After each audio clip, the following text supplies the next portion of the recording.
Hello there, my RPG lovers, and welcome to another video. The Riftbreaker is a base building survival game with action RPG elements.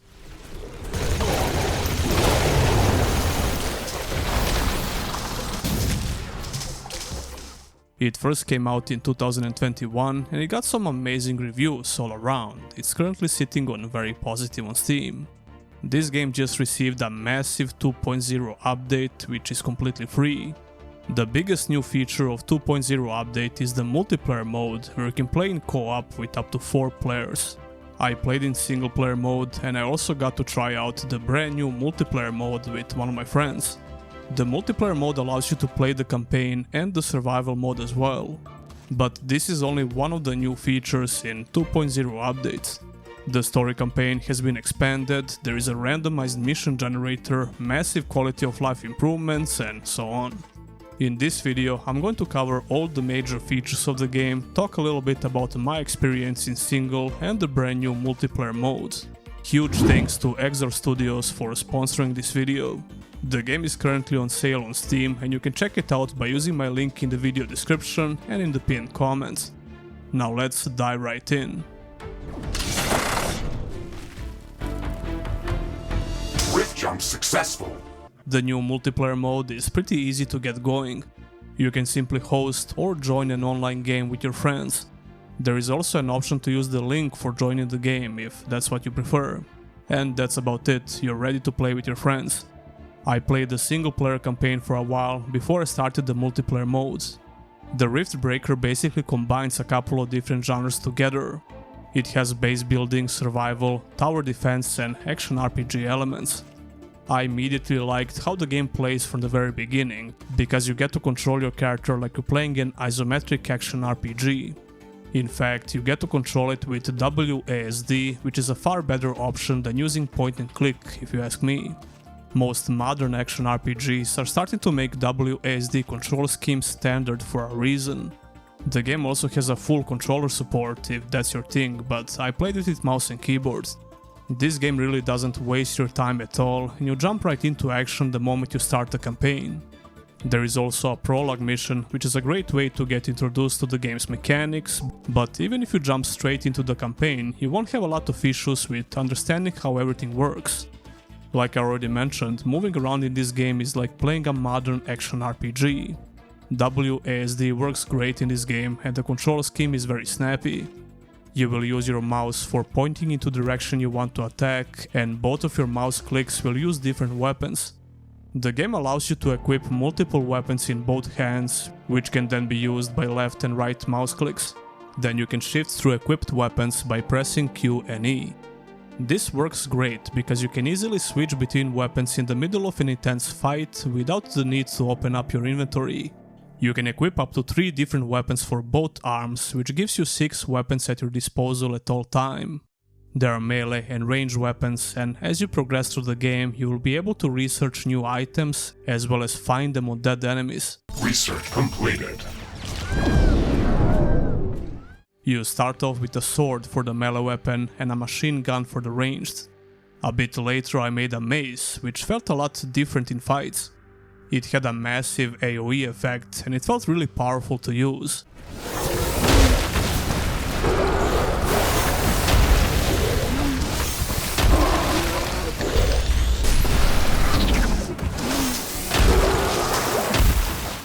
Although it was a lot slower compared to a sword, which can prove fatal in some intense fights. Your timing really has to be on point with heavy weapons and delayed attacks in this game because you can easily get hit if you're not careful. The weapons you choose to use in this game will shape up your playstyle quite a bit. Speaking of intense fights, you won't have to wait for long until the fights in Riftbreaker get very intense. It starts off by simply killing some little critters, but the fights quickly turn into pure chaos. A new technology has been developed. New blueprints are available for crafting. The wind is picking up. A storm is coming.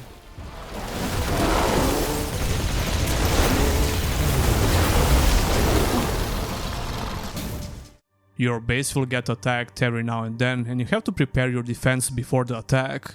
Even though the base building elements give you the option to build some defense towers and walls to protect your base, you will mainly have to depend on your character to stop the attack. Meaning that you have to face the enemy head on with your skills and use those action RPG mechanics. I think this is way more fun than your typical tower defense game where everything happens in a more passive way. Mixing a couple of these genres together is such a cool concept, but it's very hard to pull it off successfully. The Riftbreaker does it seamlessly, which makes the whole gameplay experience very fluid. I played a lot of RPG/strategy hybrids, but I never played anything similar to this game. Anyway, your base can also get attacked randomly it seems, but you will always know when there is a big attack coming. One of the most enjoyable things about this game in general is the quantity of enemies that you're going to mow down in these attacks. There are tons of enemies on the screen at once and killing them is very satisfying. You will have to use the dodge mechanic a lot, which also got some major updates in the 2.0 version of the game. Not long after I started playing the campaign, I got a new dodge mechanic that turned a simple dodge into a rolling mechanic which covers a lot of terrain. You also have an action bar where you can put various consumables and skills and use them with the press of a button. Besides the weapons that you can equip, you can also put 4 upgrades on your character. Overall, it's a simple customization system for the character itself, but then you get these crazy skill trees for weapons and base. You're going to unlock a ton of different and powerful weapons throughout your campaign. For example, flamethrowers, power fists, spears, plasma guns, and so on. So yeah, lots of little RPG elements for progression and gameplay in general. Things are going to get very hot very soon. Speaking of progression, you'll get different objectives to do in order to progress through campaign itself. These objectives start off very simple, like gathering some resources in order to make a couple of different buildings you need.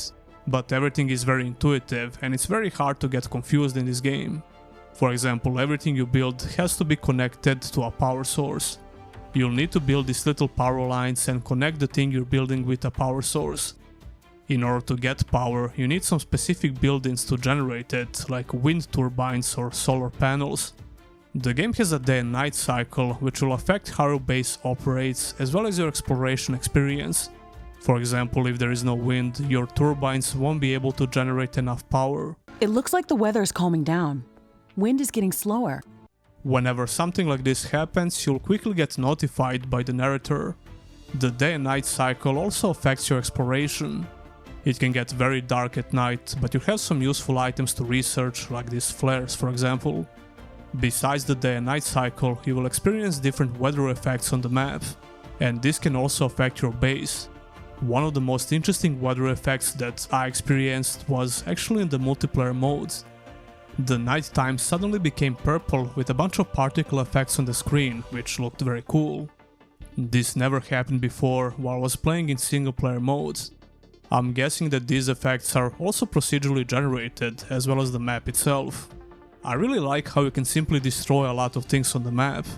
You can pretty much mow down all vegetation with your melee and ranged abilities. It gives the game a very nice sense of impact, especially in combat. And it reminds me of a certain scene from the Predator movie. It's clearing up.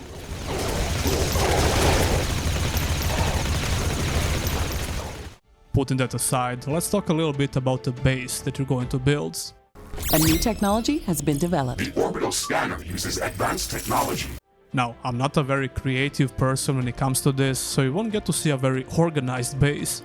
But you can certainly make a very clean and organized base by carefully placing your buildings. The most important thing for me personally is that everything works as it should, and it did. The top right screen tells you everything you need to know about the current state of your base, so you'll never get confused about what you need to improve, repair or modify. Like I said before, a lot of things will affect the current state of your base, like weather effects, day and night cycle, as well as hordes of enemies that try to destroy it of course. You will have to repair your base after attacks, but this is easily done with only one button, as long as you have the resources. The same can be said about pretty much all mechanics related to managing your base. Again, it's very intuitive and easy to understand. I don't remember the last time I played a base building game with tower defense elements and I wasn't confused at all, and that tells you a lot. You'll gradually unlock all of these upgrades and different stuff for your base, so you won't get overwhelmed in the beginning. You'll get just enough stuff to build and work with in the early game, but as you play, you unlock a lot more. The base building and weapon skill trees will open up more and more as you progress through the campaign and do objectives. But my favorite thing about the gameplay is definitely the action itself. The swarms of enemies really make the combat cool, and I love mowing them down. The challenge is there as well, since the game requires you to keep up with upgrades and new gear, especially when you start exploring the map and finding random fights. The newly added multiplayer mode only makes the campaign experience even greater and more fun with friends, and even more chaotic. And that will be everything I wanted to talk about when it comes to the Riftbreaker's new updates. Things are going to get very hot very soon. You can check out the full list of new features and changes on the Steam page if you're interested. Speaking of which, please use my link in the video description if you want to buy the game on Steam. It's currently on a discount, and combined with the biggest update so far, it's a perfect time to try out the game for yourself or with a couple of friends. Once again, huge thanks to Exor Studios for reaching out to the channel and sponsoring the video. Don't forget to like the video and subscribe for more content like this. And if you want to go a step further, consider supporting your boy by becoming a YouTube channel member or a Patreon. Huge thanks to all my current supporters, and I'll see ya in the next one.